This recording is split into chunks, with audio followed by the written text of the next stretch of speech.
Hello students, the next question is, find the attenuation in an optical fiber of length 500 meters when a light signal of power 100 milliwatt emerges out of the fiber with a power 90 milliwatt. There is an extra E here, never mind. Okay. So first let's write the given data. Here the length of the fiber is 500 meter. Next is about the power. There are two powers given here, right? One is 100 milliwatt and another is 90 milliwatt.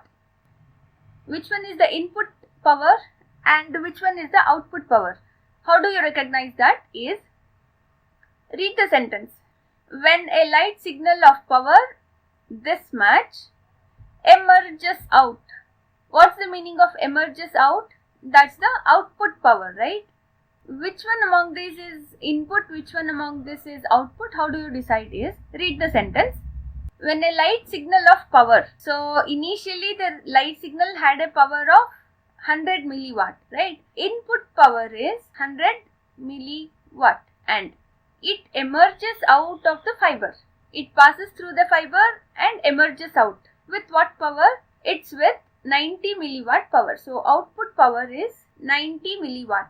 Right. The formula that we are supposed to use is alpha equals minus 10 by L, which is the length of the optic fiber, log 2 base 10 P out by P in. Now, in your textbook, it is given that this is expressed in terms of decibels per kilometer. Okay.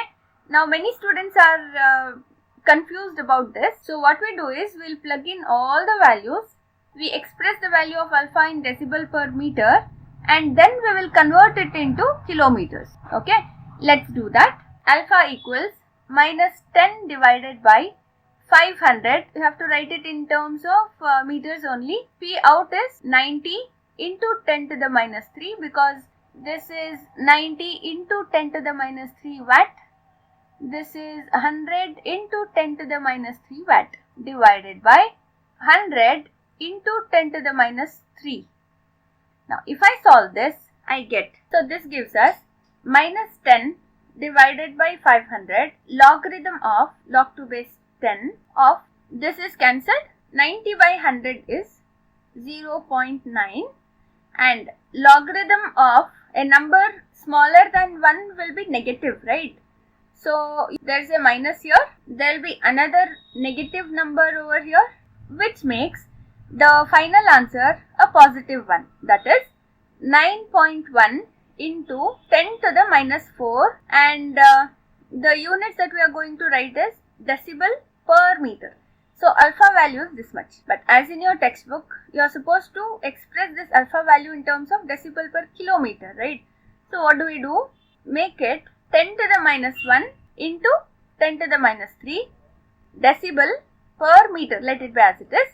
This becomes 9.1 into 10 to the minus 1 will be 0.91 into decibel. I am going to take this 10 to the minus 3 to the denominator, which makes it 10 to the 3 meters. Now, hope you can recognize what is this. So, the answer will be 0.91 decibel per kilometer. So, the right alpha value is 0.91 decibel per kilometer.